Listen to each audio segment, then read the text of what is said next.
Thanks, Virginia. Can I just remind everybody that this meeting will be webcast for live or subsequent broadcast via the Council's meeting YouTube site, and that members of the press public may record and take photographs except where there are confidential or exempt items. Apologies. Marion Jenkins and Lisa Trickett sent their apologies. Is there any more? No? We haven't received any others, Chair. Thanks, Emma. Declaration of interest. Members are reminded that they must declare all relevant pecuniary and non-pecuniary interests arising from any business to be discussed in this meeting. If a disclosable pecuniary interest is declared, a member must not speak or take part in that agenda item. Any declaration will be recorded in the minutes of the meeting. Action notes from July the 22nd meeting. They have been attached for information but need to be formally agreed at the October meeting. Any matters arising from? No? Right, financial monitoring, agenda item 5. Is Tristan here? I know Sarah's here. I am indeed, Chair. Good afternoon, Chair. Over to you, Tristan. Welcome to the meeting. Thank you very much, Chair. Good to be with you this afternoon. Yeah, I won't, just mindful of time, there's a lot on the, well, there's the informal session later as well, so I don't want to fill up the agenda by talking too much at the start. But essentially, the month 4 exception report details the financial position we are in now. There is a slight deterioration of some 5.6 million from the previous position. This leaves us overall in a position where we are still facing a significant revenue gap over the year, an overspend of 33 million. That is primarily driven by 2 areas, and if I could pick on those 2 areas. One of them is education skills, where we have the Birmingham Children's Trust reporting a 4.8 million variance, and also continued issues in travel assist, which are creating financial pressures there as well. That is combined with some corporate adjustments related to things like the lack of compensation for loss of council tax business rate income, amongst various other factors. So essentially that leaves in a position which is not entirely dissimilar to the last report you received, but as I said, does include a 5.6 million deterioration. And as previously, we continue to monitor the situation through the Star Chamber process, as well as through action taken by the senior leadership team at the council to ensure that we, where there are budget pressures, we work to mitigate those budget pressures. Where they are savings that need to be met, we continue to push on those savings. The vast majority of which this year were the so-called workforce or establishment savings, where we were trying to deliver 15 million with a sort of 5 million push targets, taking up to 20 million as well. So we are combining all that work through Star Chamber to keep an eye on that and drive those down as best we can. You will note that the pressure generally within the revenue side, most of the directorates, with the exception of housing and education skills, are near enough on budget. Housing, a challenge obviously driven by homelessness, an issue that unfortunately I suspect we're likely to see continue certainly in the short to medium term, although there are proposals being brought forward to limit our reliance on bed and breakfast, which will obviously go quite a long way to helping drive down those overspends in housing. So broadly, in terms of the revenue position, outside those 2 directorates, the picture is steady and stable. However, those 2 areas are causing substantial issues. And then, of course, as I said, corporate adjustments that I mentioned earlier as well, that again put us into a slightly more negative position this month than we were last month. So with that, Chair, I'll pass over. Can I just bring in Sarah, if there's anything Sarah wants to add to that, that might be helpful, and then we'll just hand over to questions. Afternoon. I don't think there is anything I want to add to that, actually, Councillor Chatford. I think that was quite a comprehensive overview. So I think, if you don't mind, I'll wait for questions to come from councillors.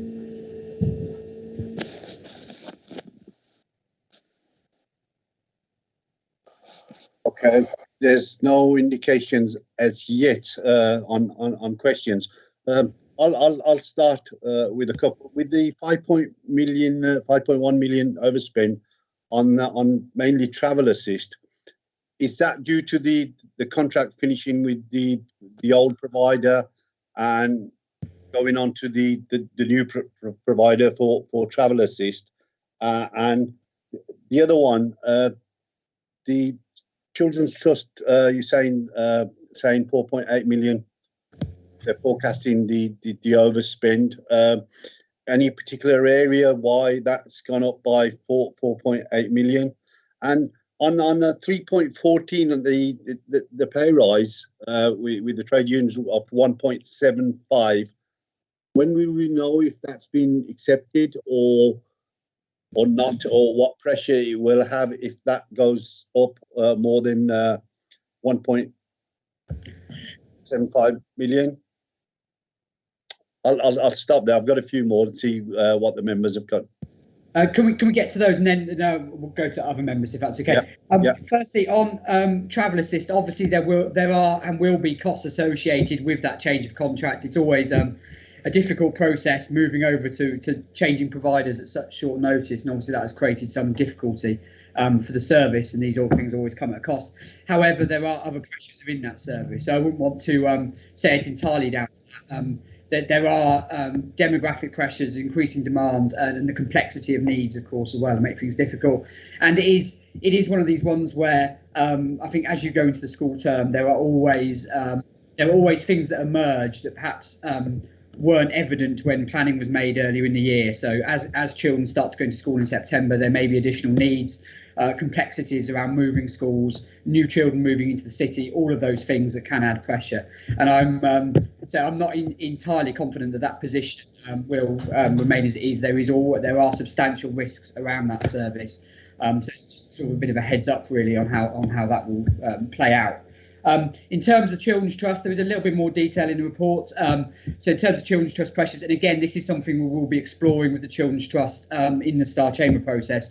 As outlined in the report, there's 2.4 million pressure related to supported accommodation, 1.3 million pressure related to supporting disabled children, and 1.1 million in shortfall from partner contributions. So all of those add up to the 4.8. But we are working with the Children's Trust, keen to understand what's driving those. Obviously, and we've got a very good relationship with the Children's Trust and working with their finance team and our finance team, working closely together to understand all those issues and drive out mitigations where we possibly can. In terms of when we will find out about the pay, I think we're in what you loosely describe as a holding pattern until those pay awards conclude. But obviously, should those pay talks result in either an increase or potential further action, then obviously a further increase will have an effect on the budget. Every percentage point increases our costs ultimately in terms of staffing costs. So I have every sympathy for the workforce. I think they've done an astonishing job during the COVID pandemic, and I think there is a very strong argument they should indeed receive a substantial pay increase. But we, as an organisation, that makes things very difficult for us. Every 0.5% increase on pay will be 2.3 million per annum additionally, so substantial increase. But as I said, really what we're dependent upon is government, as they have done in the past on occasion, is to fund those costs of a pay award, which, you know, the government said there would be no pay award, but that isn't the reality of local government. The reality of local government is it's a negotiated national position, and that negotiated national position will lead us to a pay increase, and therefore I feel it is incumbent upon government to reach to fund that, or we will simply see additional pressure to frontline services. That's the position we're in. Thanks, Tristan. Can I bring in Councillor Paul Tilsley? Thank you, Chairman. I noted the comments that were made about council tax and business rates. Have the government removed the safety net, because they were giving us support for lost income on those two income streams?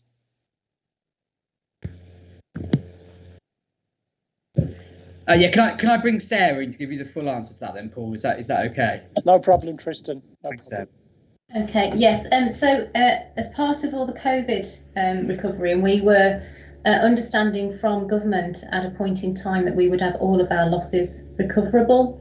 That subsequently changed, and so we are essentially out of pocket for losses around bad debts and appeals. So they will not be covered for any COVID losses and impacts. So that's where the gap has arisen on that area. Bad debts and appeals. Yes. Yeah. Well, when the LGA was sorting out the repatriation of business rates to local authorities, I pointed out at the time, and this is going back 7 years ago, that the appeals were always going to be the Achilles heel of the system as far as local government was concerned. Seems that my predictions are unfortunately coming right.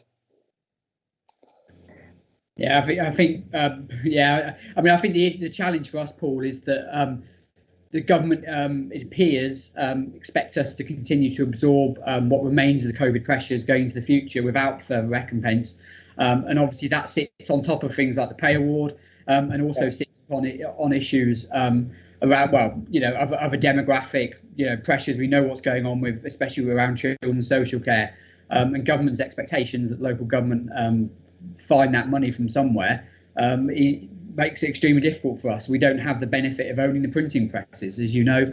You know, in the end, we can't just print money. We can't magic it up. The precept is limited to adult social care. Personally, I think there is an argument that the precept should be opened up to children's care as well, and that would give us and other core cities more flexibility that would reflect the actual pressures we face, which are increasingly becoming around children and young people rather than adults. Although obviously we do still spend substantial amounts of sums of money on older people, but the growing pressure is around children, as we are seeing from the Children's Trust and services like Travel Assist, which are under constant pressure. Yeah, could I come back on that, please, Tristan? I mean, children in care has always been a mega problem, and Mike Whitby and myself used to hold weekly meetings to look at the figures of children in care, because many of them are not in Birmingham, but are outside Birmingham, receiving extremely dedicated support. But of course, it is quite expensive. There is a whole issue as far as children in care is concerned, and I know that Kent County Council feel it most acutely with the boat people.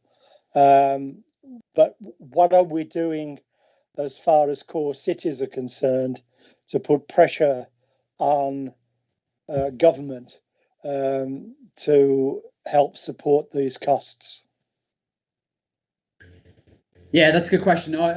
I will put that to a leader who attends core cities meetings. Who will get that on the agenda. There is finance meetings. There is a sort of core cities finance group. It hasn't met for a little while, but there is an officer level group and a member level group. So I will absolutely raise that there. It is, as you said, it is an issue we have discussed in the past, and I think there has been some lobbying. Unfortunately, as yet, has not been recognised to the extent it needs to be by government, unfortunately. But I will flag it again with Leader and see if we can get it back on the agenda of core cities. That's good. Okay, thanks, Tristan. Thank you.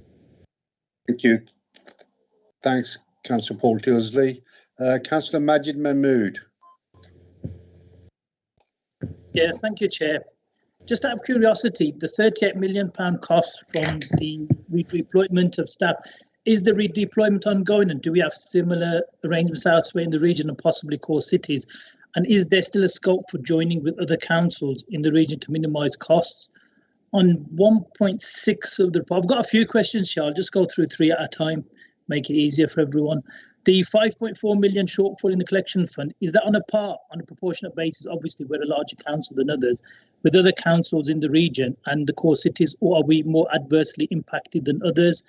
And 2.1, the increase in cost, is this the increase in the cost of the projects?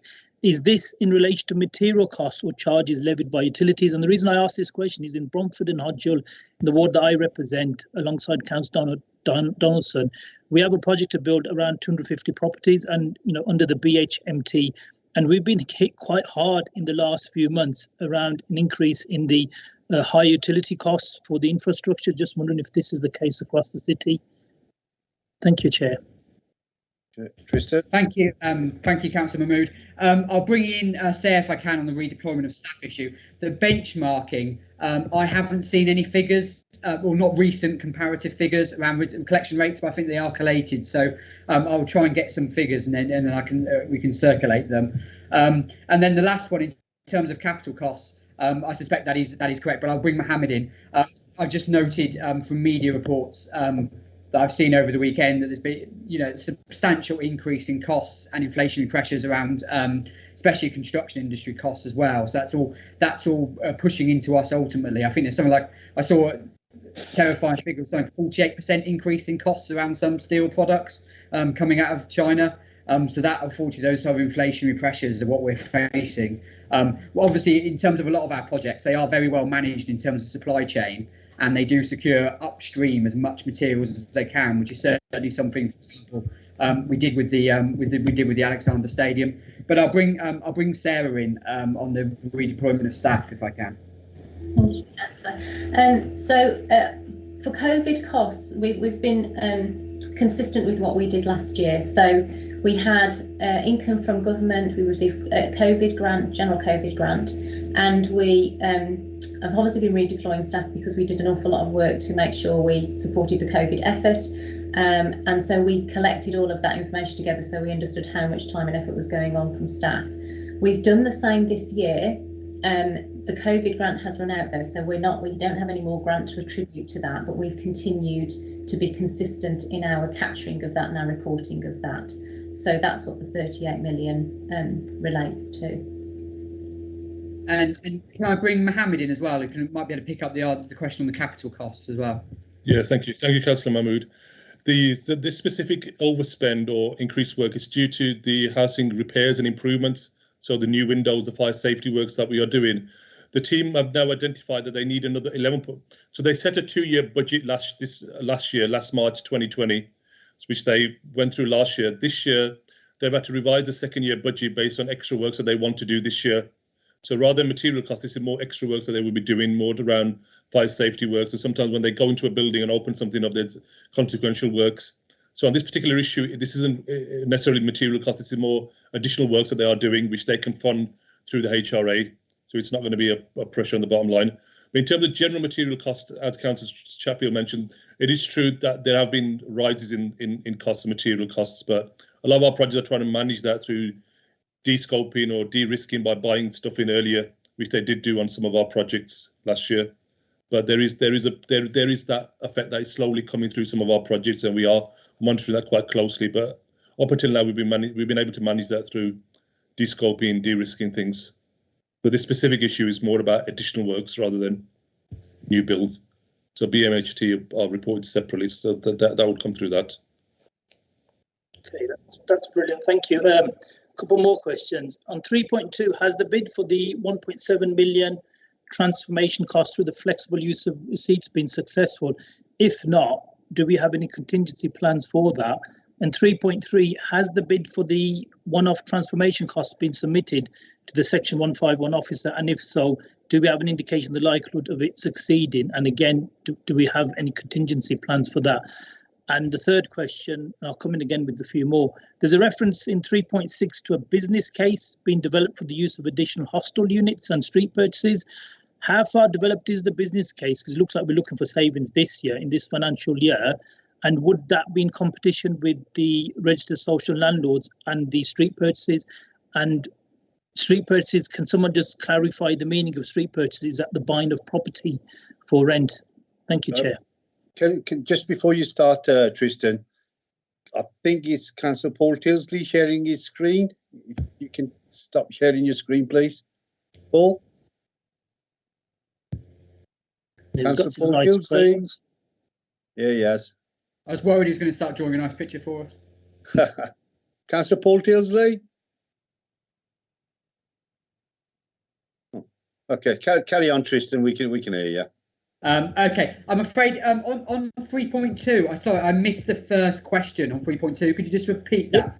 Yeah, there's a bid for 1.7 million transformation costs using the flexible use of capital receipts. Yeah. Has that gone through? And if not, do we have any contingency?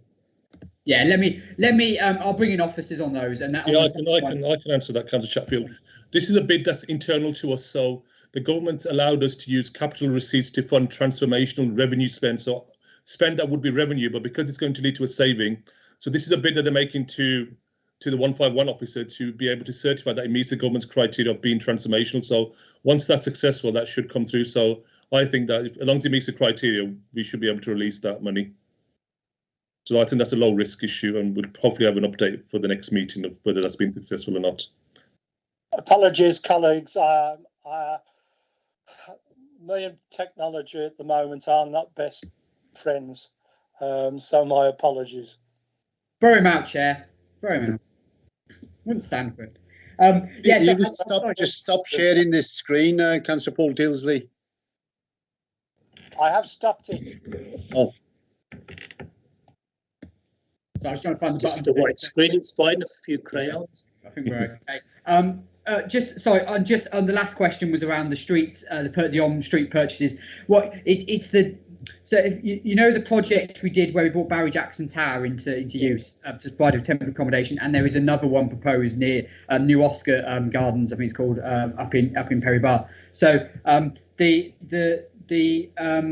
that is effectively the same kind of scheme, but it is on individual property basis. So it's more a case of intervening directly in the market and trying picking up properties that are suitable for this kind of accommodation, but out there rather than transforming a whole building, as has been what we've done previously. It's just creating a more mixed supply, I suppose, of those sort of properties.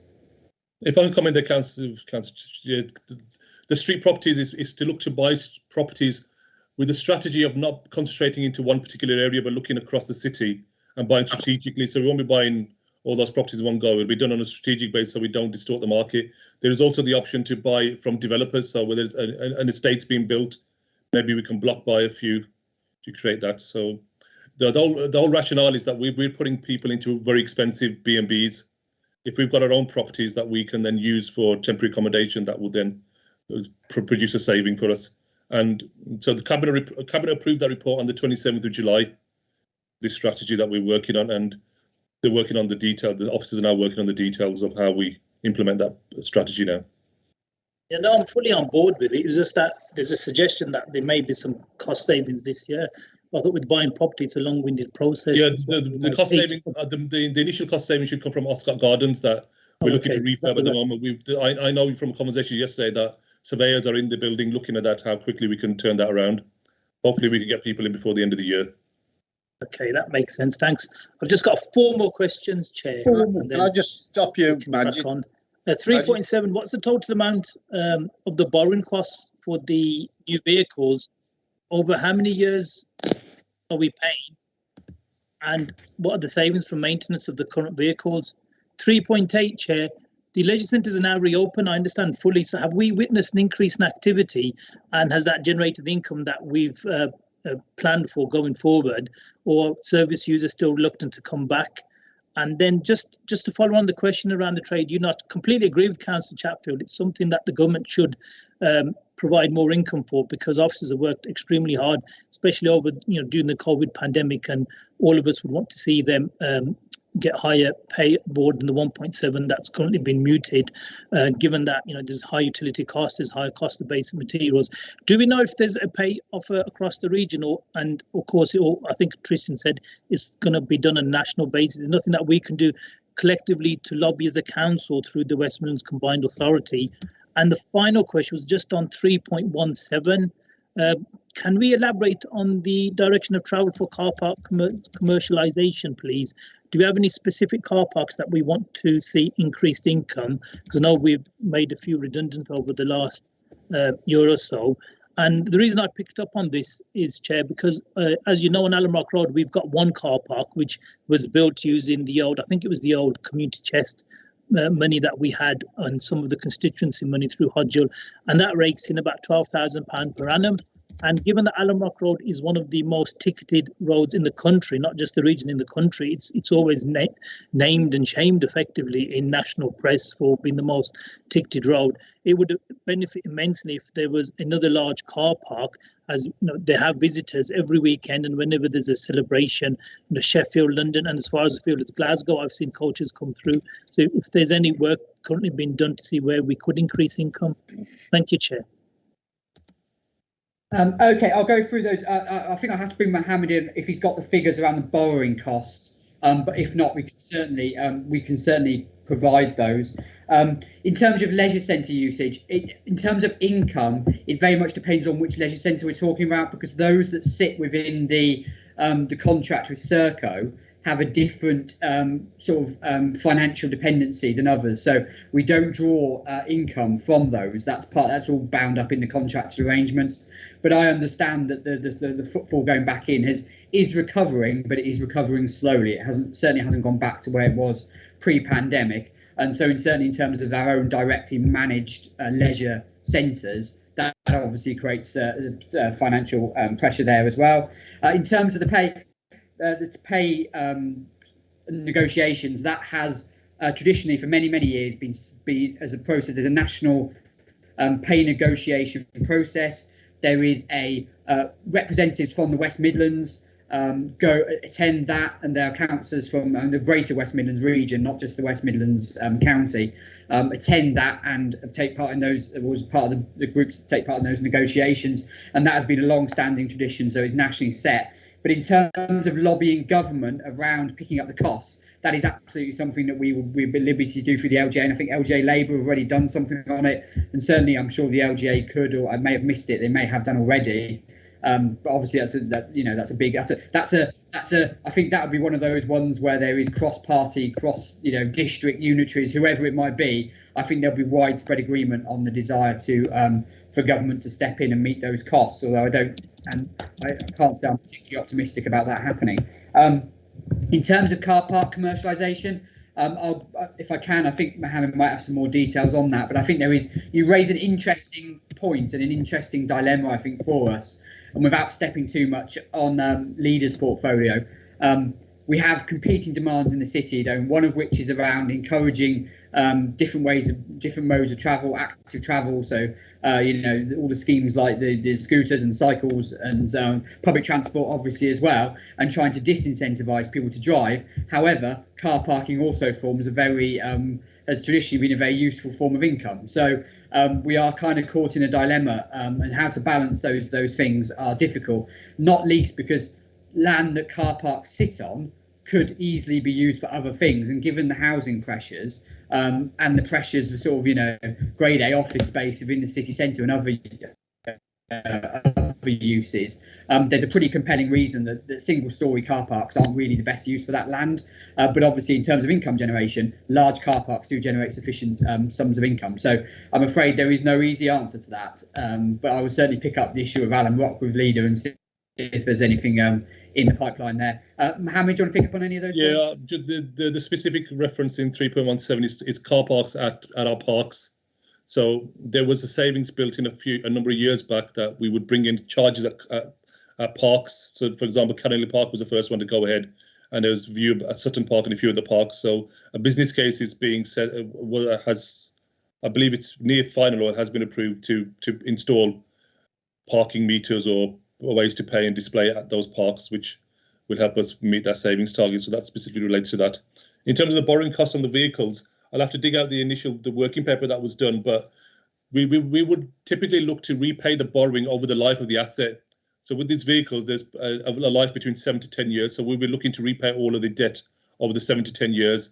And during that borrowing period, we'd also be charging interest. So the borrowing costs will be made up of interest, which is around 2% a year, plus the profile of paying off the 10 million or 15 million pounds over those 7 or 8 years, which is why you've got that large £3 million figure. So that's all of that isn't just the borrowing, it isn't just the cost of interest, but it also includes the cost of repaying the initial debt that we would take up. But I can certainly find out the exact figure for you and get that to Councillor Mahmood later on, or to the committee. Yeah, just on the car park commercialisation. Obviously, I was part the cabinet when we introduced it in Canning Park, and it's been quite successful in Canning Park.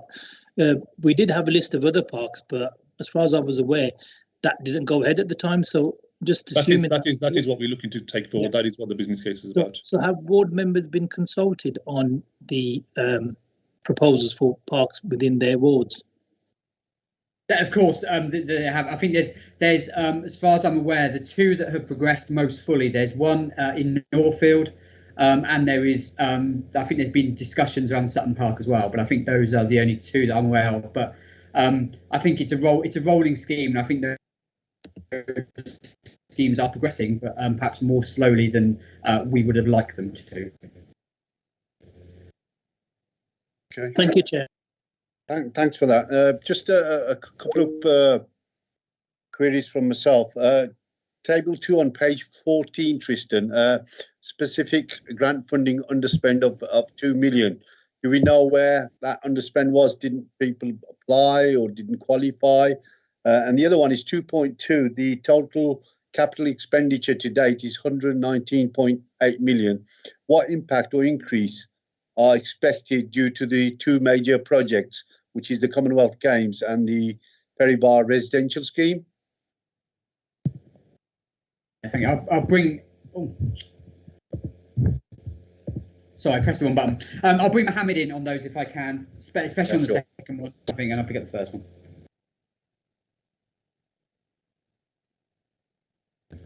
Mohammed, can you? Oh yeah, you're there.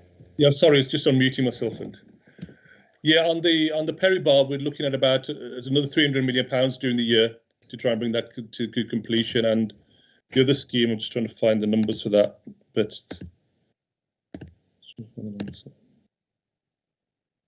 yeah, on the Commonwealth Games, that's another £180 million that we're looking to spend. So we're hoping that those are on track at the moment, so they should bring it through. Part of the issue with capital is that contractors bill us on a regular basis based on a quantity surveyor. So there's always a lag between the work that's been done and the amount we've actually paid out through the ledger.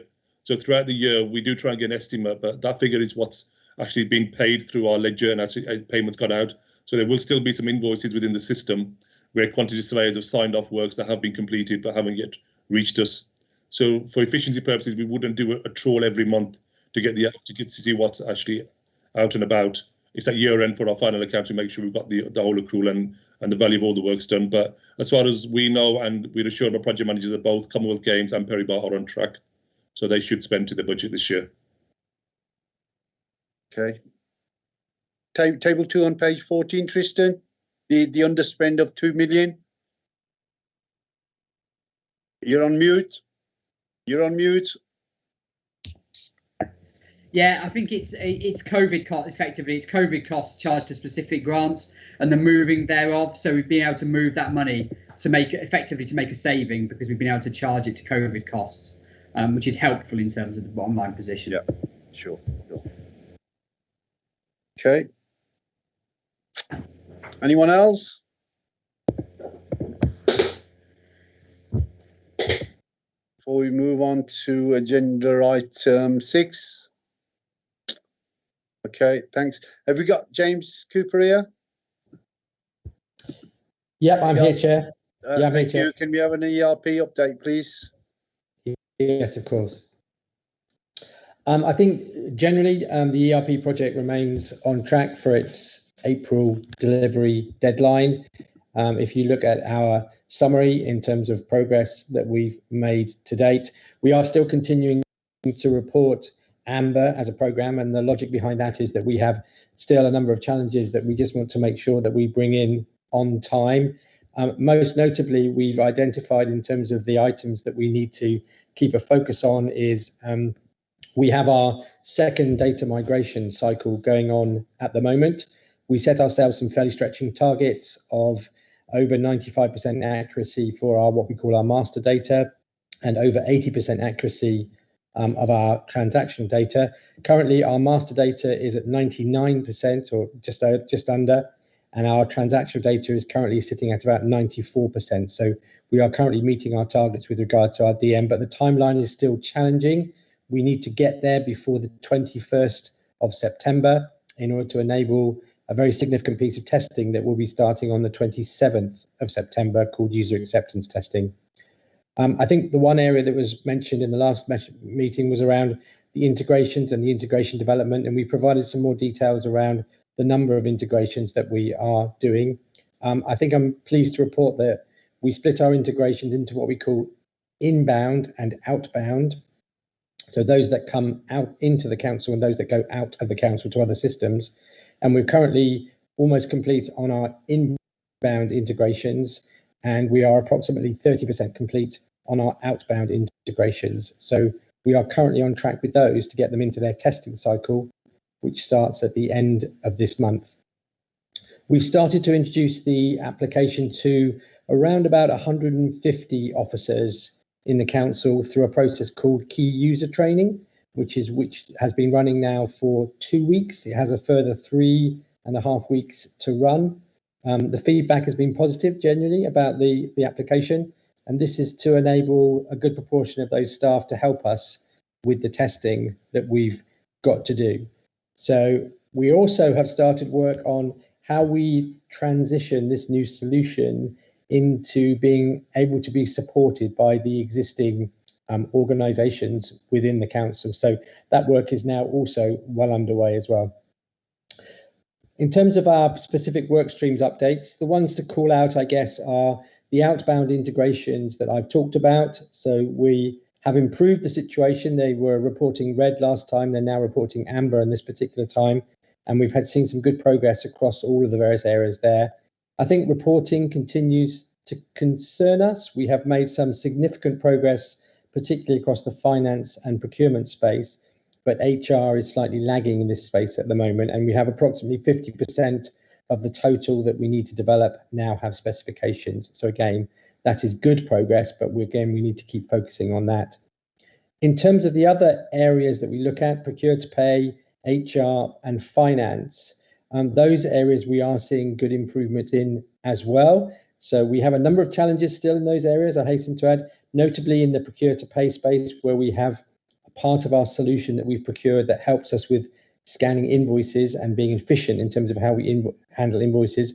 And at the moment, we're discussing with our supplier how we can improve that particular component. And also across finance, we've made good progress again in terms of rationalising down a number of the codes that are used across the council and making sure that they're aligned across a number of functions, notably HR and finance, to enable us to get some decent output in terms of the reports around establishment, etc. The inbound integrations we talked about, those are now much more healthy and on track, with 95% of those due to complete next week. In terms of the other work streams, as I talked about, the transition, that's the bit where we move what we've got into being supported by the council. That also is on track, and the other elements that you see there in terms of infrastructure and architecture are. The one I would highlight here is payroll, and this is one now that we've started to report in its own right, because increasingly this becomes quite an important determiner of whether the programme is fit for purpose in terms of going right. It's one of the key areas that we must get right in terms of continuing to pay our staff correctly. So we'll see an increased focus on that over the next few weeks as well. In terms of our overall one-page plan, we have a number of testing cycles which are due to commence shortly. So for us now, between now and really the end of the year, it's all about testing the solution and ensuring that it's able to support the processes that are used across the various directorates and functions across the council.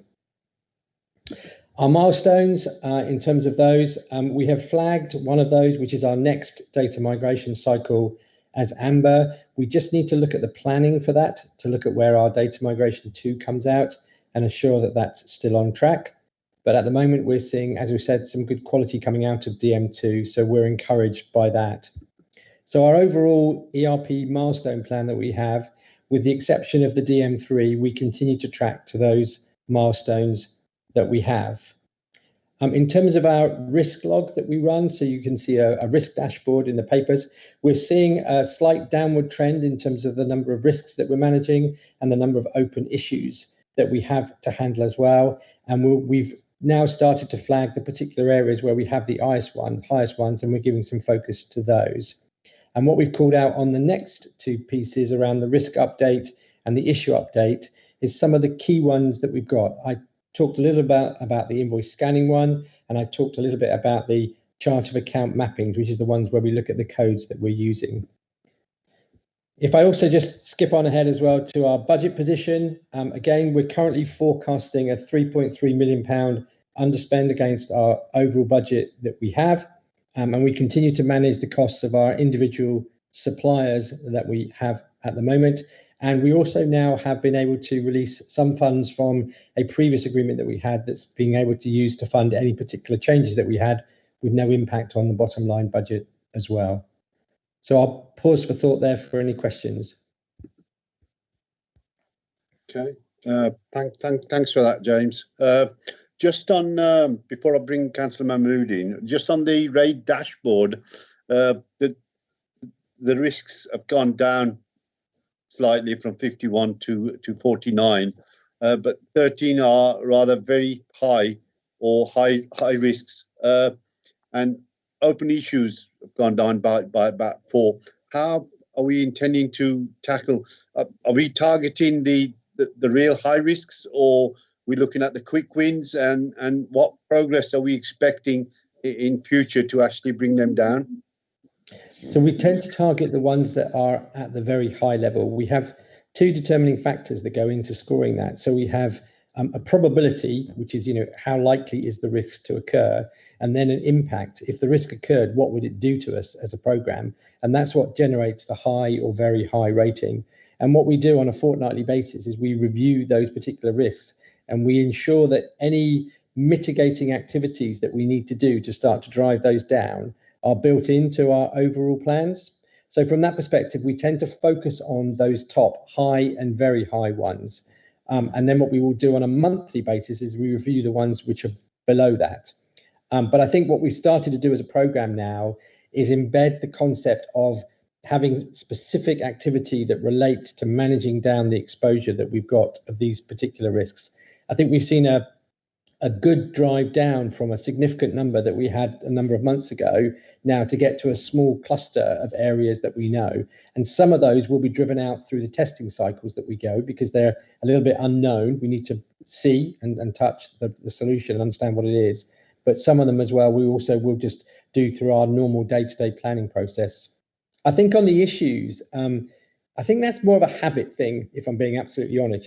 There is a habit to close out particular things that are a worry to people. And what we've been able to do is to just close down all the ones which became more of a worry list. Our issue log was looking like it was, I'm concerned about so-and-so, so therefore I need to put it on this list. So that's why we're starting to see a decline in those, because as we get more information about the solution and how it works, which we're getting through the key user training, it's enabled us to push those down as well. Will that be reflected in the milestones, what we've actually set out? Yeah. Yes. Okay. Thanks. Can I bring in Councillor Majid Mahmood? Councillor Mahmood. Yeah. Thank you, Chair. Just on the risk update, I've got a few questions on that. Then I've got a few questions on the issue update. Just on the risk update itself, on the invoice scanning, if it is determined that Oracle cannot meet our business requirements and a full procurement has to take place, how long would that take? And how much have we spent on this project so far with Oracle? On the COA mapping solution, finance were given a deadline of 27th of August for a solution. Has that now been resolved? And if the solution hasn't been resolved, what would be the cost in terms of resources, training and finance if schools and non-schools were required to move to Oracle 8 segment of the chart of account structure? Okay, on the invoice scanning one, we have a product at the moment that we have validated with Oracle that can do the functionality that we wanted to do. The key driver that we have with this particular product is something that we call the recognition rate. This is how much of the scanning can be done without any human intervention, so hands off. I put it in one end of the machine and it comes out the other end and pays the supplier that I've got. At the moment, that rate is not high enough for what we want. Now, we have a couple of choices with that. We can continue to work with Oracle to drive that rate up, which is what we're doing. We have a legacy of invoices across the council, which are challenging from a scanning perspective, let's put it that way. So our new solution will help us with that. So that will drive up the rate. If we're unable to drive that rate up, we have a number of choices. Those choices are, we can augment the staff in the council, to assist in doing more manual checking and manual processing whilst we work with Oracle to get their solution to a point where it is acceptable. Typically, we would be looking for rates of somewhere between 60 to 75% in terms of accuracy from a scanning perspective. So that's one option we have. The other option that we have, which we've been clear about, is that we could go out to the market and procure another solution. That would take us 6 to 9 months. So there is a huge risk to us as a programme as to whether or not we can do that within the timeframe that we have. We could go to a national framework from a procurement perspective, and that would significantly reduce the timelines of that. But it may well be that if we were to do that, we would end up paying a little bit more. In terms of the actual value of mitigating this risk, if we had to go down that route, it's somewhere between 800 to £1 million if we had to go out to another third-party provider. So from our perspective, we believe that the most sensible route to follow is to really work hard on Oracle and to get them and their product to a point where it can work. Because, frankly, even if we had to go out and recruit 10 additional manual invoice processors, it would be significantly cheaper than going out and buying a new solution. On the one around COAs, we have a solution now for the 27th of the 8th. What we're trying to do now is to figure out what the impact is going to be on schools. So at the moment, we have somewhere in the region of about 220 plus schools who use a management information system of their own that's not managed by the council. It's managed individually by schools.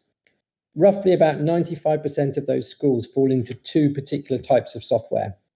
So from our perspective, we are not obliged to work with the schools to help them change their software to accept the new codes out of Oracle. But of course, it's more useful to us that the schools do this in a way that's logical and structured, because obviously it will result in less support that we need to provide after the solution goes live. So what we're doing is we're taking that mapping solution and we're working with a handful of schools that we've worked with to date to in effect come up with a method by which they can change their current systems that they've got. And there's not a huge amount of change for them in order to accept these new codes that we're going to provide to them. So I would agree with you, it's going to be a little bit painful with schools, because I think from that perspective, there is no one central controlling mind. They all tend to be run by themselves. And so from that perspective, they have known about this for a significant amount of time that this change is coming. But unfortunately, there isn't necessarily the resource on the ground to do that. So we're going to try and help as much as we can. Okay, thank you for that. Just on the issue update, you mentioned there's a reference to a change advisory board. Who are the members on that board? Is there any political members on the board, elected members? And why was the outbound interface not properly assessed at the outset? And finally, are we on track to review all gaps, actions, issues and decision logs by the end of the month, as referred to in the report? Okay, the change advisory board is something that's internal to the programme. So maybe its name gives it a slightly more grander status than perhaps it has. It's a means for the programme to validate requests for change that come from within the programme, typically. If there's something that comes from outside of the programme, I don't know, let's say, for example, you went and bought another council and we had to create a whole new business unit to manage the finances of another council, then that would typically come through our steering committee. That's how that would happen. But this one is about small scale, typically low volume, low value, somewhere between £2,000 to £3,000 to £4,000, where we just need to get control, because typically a lot of these little changes can add up, and soon you're into the hundreds of thousands of pounds if you're not careful. And also it blows us off track in terms of things we're doing. So it's really it's an internal program construct, particularly on that one. So sorry, could you just remind me of the other 2 points? Yeah, the first one was the outbound interface. Why was that not properly assessed at the outset? And finally, there's a reference to a review by the end of the month for the gaps, actions, issues and decision logs. Okay. Are we on track to meet that? Can I do those in reverse order? Is that right? Yeah, of course. So in terms of this GAID log, it's kind of, again, another piece of jargon that we like to use as programs. So basically, it is on track to complete before we get into user acceptance testing. And that's the reason why we've given so much focus on it. And it's one of those logs which is designed to enable people to write down the things that they think are or are not there in the solution. And typically a number of them are things that are reminders to check as we go through the testing cycle. So yes, I mean, for example, last week we closed out 169 of them. So we are going at a fast rate of knots to try and close these out, and we will have closed out the majority of them. Most of them sit with our supplier to confirm back with us. So the council members have done a very good job. The council officers have done a very good job in terms of closing out the ones that they've got. We're now waiting for a response from our supplier in terms of that. The outbound integrations, I think, I'm going to try and choose my words carefully, so apologies for that. I think integrations as part of this program has had a very torrid past in terms of how it's been done and how it's done. It's been through a number of iterations as to how the technology can support what you do as a council. And I think the outbounds are delivered by our system integrator, by our supplier, and therefore we have a responsibility as a good customer to specify what those may or may not look like. And I think we've been tardy in terms of doing that specification. I think we've more recently now significantly picked up the pace in that. And we wanted to focus on the inbound side first, because that's where a lot of that complexity is. So the outbounds give us a greater amount of flexibility because they're not quite as tricky. So for example, the majority of those will start to come through and be finished by around about the middle of October. So we can do those very quickly. So we've also slightly changed the way we're building them. We've simplified the whole architecture of how we're going to build them as well. So they're much simpler, and they also follow a very common thread now. Previously, the way that the development was happening was it was kind of pick one off the shelf, do it, pick another one off the shelf. Many of these things have consistencies that we can reuse, and we can be much smarter about how we do that. And that's what we've done with the outbounds now. Yeah, thank you, Chair. Okay, thanks, Councillor Mahmood. Thanks, James. You're very welcome. Thank you. We'll go on to agenda item number 7, work programme.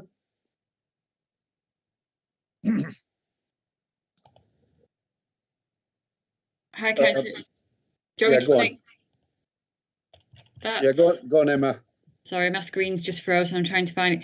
So a couple of things really for members. First of all, obviously what we've got the monthly monitoring reports scheduled for each month, and we've also got an ERP update. My first question was just to check with members whether you still want that ERP update on a monthly basis, or whether you want to move to an update every 2 months. I just want to check that sort of what the preference was on that, if members have got a view. I think, Chair, the officers are busy enough as they are, and I think we could probably do with a report every 2 months now, because we have had, and obviously if there's any changes that occur within the month, they're going to let us know anyway, and then through you, Chair, you can just share the information with us. But I'm more than comfortable if they come back every 2 months up until when the system goes live. Yeah.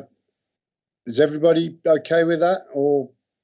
Unless there are any exceptions, I think, yeah. Chairman. Yeah. If there are exceptions, Councillor Paul Tilsley, I'm sure we'll be on it, and we can call them in.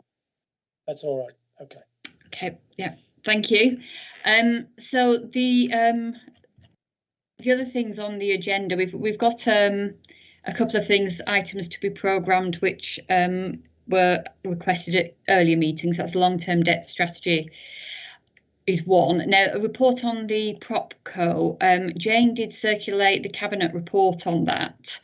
And I just wanted to check with members whether you wanted, well, anything further on that really, or whether that's something, that information was sufficient in terms of the questions raised at the last meeting, or whether you want an item perhaps later on in the year on that.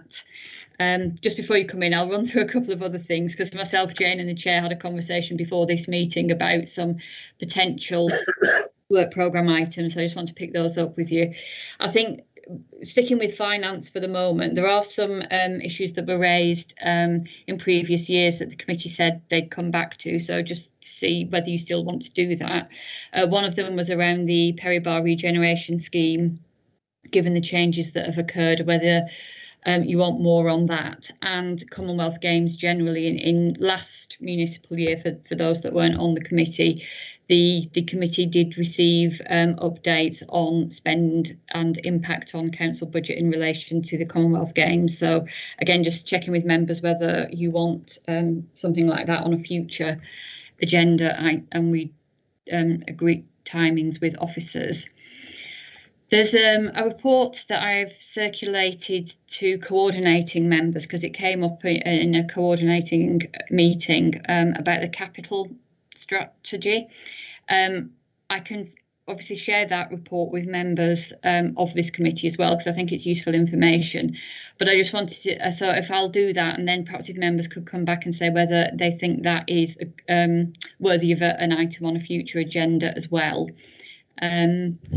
And then finally, obviously we've been quite finance heavy, I think, in recent months and perhaps over the last year. But another important part of this committee's remit is the HR portfolio. Perhaps we could talk to Councillor Chatfield and officers about partly an update on matters in relation to HR, but anything else that they might think is useful for this committee to consider.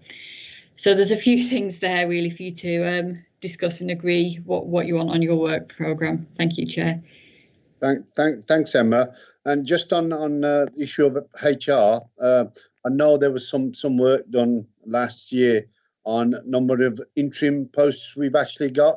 So I think it'll be a good to know, where we are on that, where we've taken on permanent roles within HR, especially senior posts. So I think that if the committee agrees, that's something we can actually look at.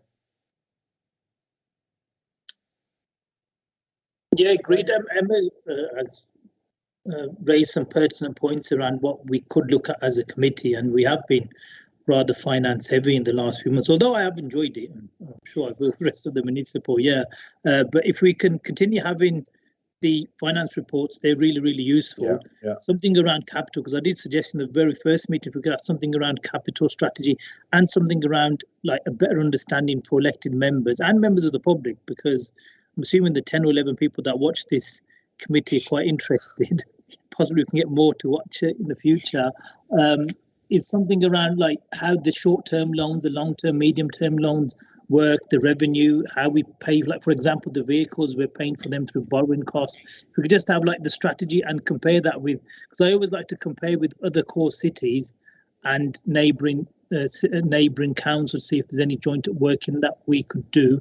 That would be really useful. In terms of the property, I think it was the economy skills over in scrutiny committee. They did some work around property, so I'm not sure if that would overlap with the work they've already done, but that would be quite useful to have a look at the property strategy also going forward, because I know the government has intervened because some councils, predominantly in South England, went quite hard in buying properties for income purposes, and a lot of them have had their fingers burnt. I think Croydon is one example in the last few months that's borne the brunt of that. But it would be really useful if we could have, like now we're not going to have ERP and every month, if we could have another item at least every month going forward.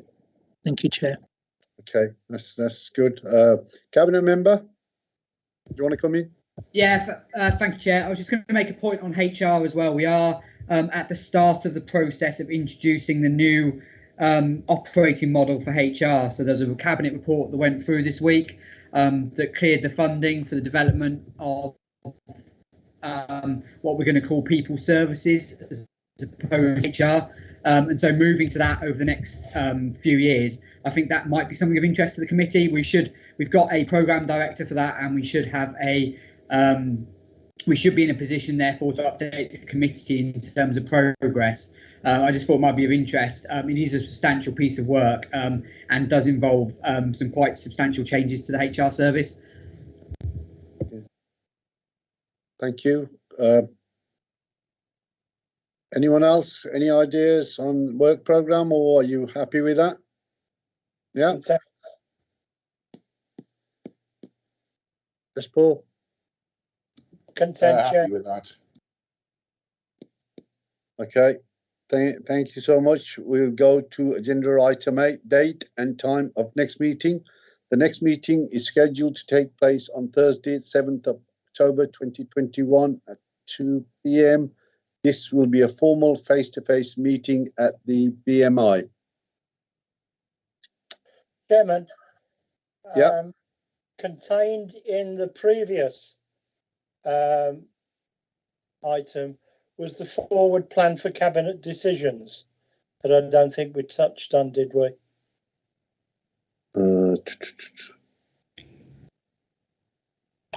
So yes, sorry, Chair, that's part of the work programme, so Yeah. it's there for information if there's anything you want to raise. Yes, there was. Okay. There was. Yeah. Yeah, go on. If I can. Yeah, sure. The one that jumped out at me was one Lancaster Circus, what I always refer to as the old county hall, where I served from start to finish. Now, I have to ask the question, is one Lancaster Circus now surplus to requirements? That's the first question. Cabinet member? Well, yeah, that was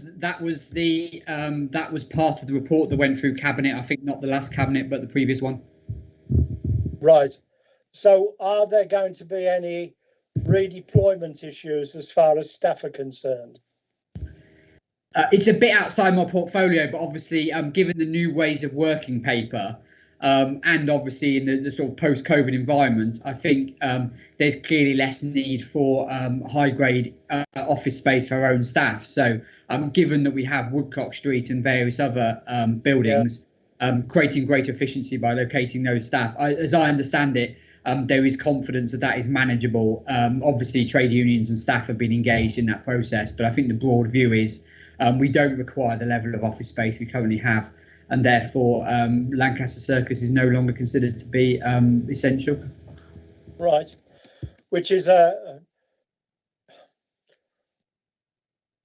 I first went into Lancaster Circus to create County Hall, and it was empty, and you could have played football on the floor plates without any difficulty. And then it's gone through a period of modernisation back in 2010, 2011, which I was responsible for. It's with a degree of sadness that I see it departing from the council's ownership. I understand that, Paul, and I think, as I said, partly because of the new ways of working, I think that the greater emphasis on agile working and mobile working anyway may have happened anyway. But obviously, the financial position that we and almost all other local authorities find ourselves in means that the retention of large-scale, valuable city centre real estate is something that is difficult for us, and that's the position we find ourselves in. Although, as I said, it may have happened anyway. We shouldn't be too wedded to buildings, I think, with the exception, of course, of the council house, which, of course, is a vital asset. Okay. You'll forgive me if I shed the occasional tear then. Okay. Thanks, Paul. Any other urgent business? Anyone? No, fine with that, Chair. Thank you, Baljinder. Can we stop the live recording now, please? Yeah. No worries.